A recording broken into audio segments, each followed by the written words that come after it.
Hello everyone, it is Rebecca here and I'm actually using natural daylight for once and I'm so happy about that. So today's video is going to be a sequels that I need to pick up video. So here's the thing, I absolutely love nothing more than clearly very messy shelves, but I absolutely love nothing more than starting series and not continuing with them apparently. So I thought I would share with you some of the sequels that I would like to get to, ideally this year. Considering the current situation, I should be able to pick more of them up, but I don't think I will, let's be real. So anyway, here are some of the sequels that I need to pick up. So first off, we have a sequel to a book that I read several years ago now, and the sequel is Traitor to the Throne by Alwyn Hamilton, the first one being Rebel of the Sands. Now, I remember reading Rebel of the Sands and absolutely loving it. I believe I actually left a blog review, so if I can find that post on my old blog, I will leave it down below, but I probably won't be able to find it. So I remember picking this one up and absolutely loving it, Rebel of the Sands,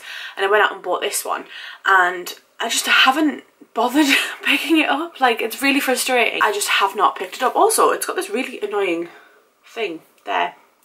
So it's been a while since I actually read this one, but from what I remember of Rebel of the Sands, this follows Armani, who comes across a stranger in her hometown and it throws everything into chaos. I believe that this will then obviously follow on from that. I don't want to look at the back because that will spoil me, but I know from memory that I really enjoyed it. It's been on my TBR for way too long to pick this one up, so yeah.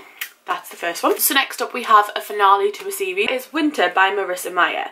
Now, in the past couple of years I have read Cinder, Scarlet and Cress. I read Cinder probably around about the same time as I read Rebel of the Sands.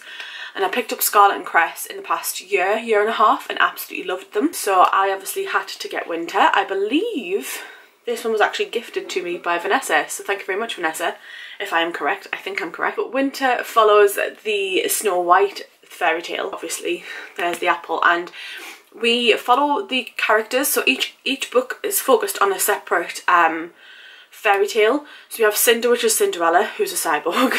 We have Scarlet, which is Little Red Riding Hood. We have Cress, which is Rapunzel, and then obviously Winter, which is obviously Snow White. All of these stories kind of interlock. So we start off in New Beijing with Cinder, who is a cyborg, as I've already mentioned, and sort of the escapades that she gets on while trying to save the prince. Am I right? I think I may be right. I think I may be wrong. I'm probably wrong. So then we follow Scarlet and Cress, and all of their stories kind of interlock back into the main Cinder plot, but obviously further on down their timeline. And Winter just... I picked up Scarlet and Cress and I was like, I need to read Winter. I just haven't got round to it. Do you want to know why I haven't got round to it? That's why. This currently sits in at over 800 pages. Wow. I don't know if I'm going to be able to get to that in the coming weeks or months, but I'm really looking forward to this one. I remember reading the others and they're being really quick reads, so hopefully I can pick this one up soon and absolutely love it too. Next up is one that would be perfect for the elderling along. I just love how that sounds. That just rolls off the tongue. And that is Royal Assassin by Robin Hobb. This is the second in the Farseer trilogy, the first one being Assassin's Apprentice. Now in Assassin's Apprentice we follow the bastard son of the prince, who has decided, the prince in this case has decided he wants to basically strip himself of the title and go and live in this far off peaceful land with his new wife. There are loads of issues around that, mainly being the fact that he has this child who he clearly wants nothing to do with.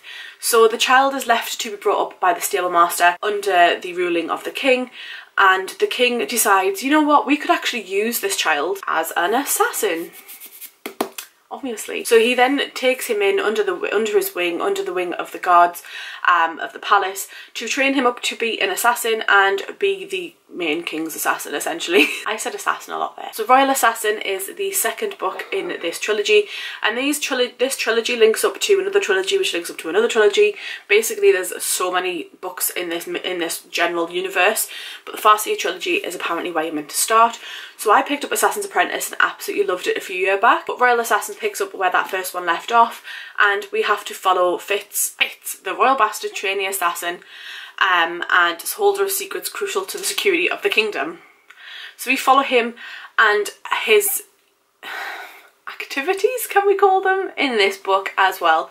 Very excited to get to it, and hopefully I can pick this one up soon too. But this one again is another chunker. This one comes in at 650 pages, so I don't know. So next up we have one in a series that I haven't really I don't know where that sneeze... Did that sneeze come from the bedroom or did it come from downstairs?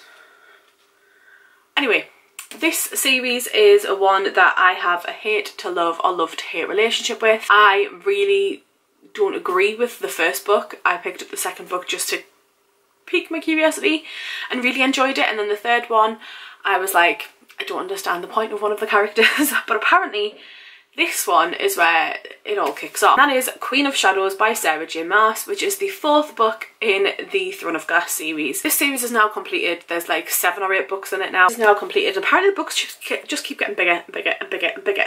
So I don't know if I want to commit to that, but I picked this one up in the hope that hopefully I will get to it at some point and actually see what the point of this whole series is, because right now I do not see the point. I had issues with Heir of Fire, with a certain character in particular that everybody seems to love, and I'm just sat in my own little world of the little original trio. I just love them as a trio, and I know for a fact that that's probably not going to stay that way. This is the 4th installment in that series and I can't wait to get to it. So I have 2 more mentions. I was just going to do 5.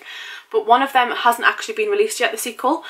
So I'm going to go with that one last, because if you can't figure it out, then there's something wrong with it. The next one, which is the last physical one I have, I do actually have the sequel. It's just in another room and I'm lazy. And that is The Long Way to a Small Angry Planet by Becky Chambers. Ow! The second book is A Closed and Common Orbit. I absolutely adored this one. I have talked about it many times, and yeah, there's not much more I can say about it. This follows Rosemary, who is starting a new job on the Wayfarer. The Wayfarer is a ship that goes to different plots in space and essentially creates wormholes to travel through, fix whatever problems on the other side and sail it back up again. So we follow her as she takes on an admin role in this Wayfarer little family, and you just fall in love with the characters. Becky Chambers has this way of writing that makes you feel like you are Rosemary. Even though you're watching from an outside perspective, you're learning along with her, and you somehow end up having all the knowledge that she previously had as well. It's a really weird situation to be in. It made me feel very weird, but I really appreciated the writing style. I absolutely loved it. I flew through it, and I cannot wait to pick up A Closed and Common Orbit, which is book 2. It does not follow the same characters apparently. It follows a different set of characters, but in the same universe, I believe.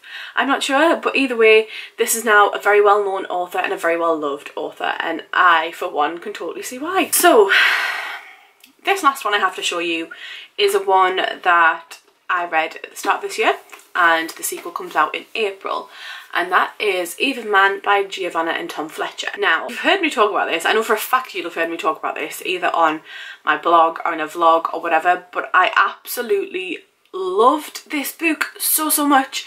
Eve of Illusion comes out in April. I've had to contact Waterstones because I had click and collect, and in the current climate you can't actually click and collect, but Eve of Illusion comes out soon, and that follows on where this one finishes off. So we follow Eve, who is the first girl born in 50 years in a world where obviously only males have been born. She is cared for, looked after under the guidance of the mothers, and yeah, it's a very technologically advanced dystopian world, where obviously she is the only female, therefore she is isolated from everyone else. She has her own little world to live in, a holographic best friend which is controlled by gentlemen on rotors. And what happens when this teenage girl is told she has to find a suitor from ones that are picked for her? And how can you save the world when you realise the person you want to save the world with has been under your nose all along? That's the easiest way that I can describe this without giving away too much. I absolutely loved it. I would highly recommend. 10 out of 10, just fantastic. It was a really quick read too. Also, this edition is beautiful, by the way. I do also have the hardcover, which is white and also does this.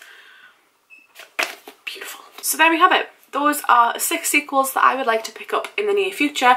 Do you have any sequels that you would like to pick up? Let me know in the comments down below. Do you think I should pick any of those up? Prioritize one before the other? Also let me know in the comments down below. If you open that little description bar, there is a link to all of my social media channels. Go say hi. Love to make friends on the internet. That sounds really creepy. I am not a creep much, but all of my links to my social medias are down below. Please check them out. Please go say hi. If you like this content, give it a little thumbs up, and also click the subscribe button in the corner as well. If you do click that little bell icon, because I'm so inconsistent, you may actually also get notified when I post. So thank you all so much for watching, and I shall see you all soon with another video. Bye!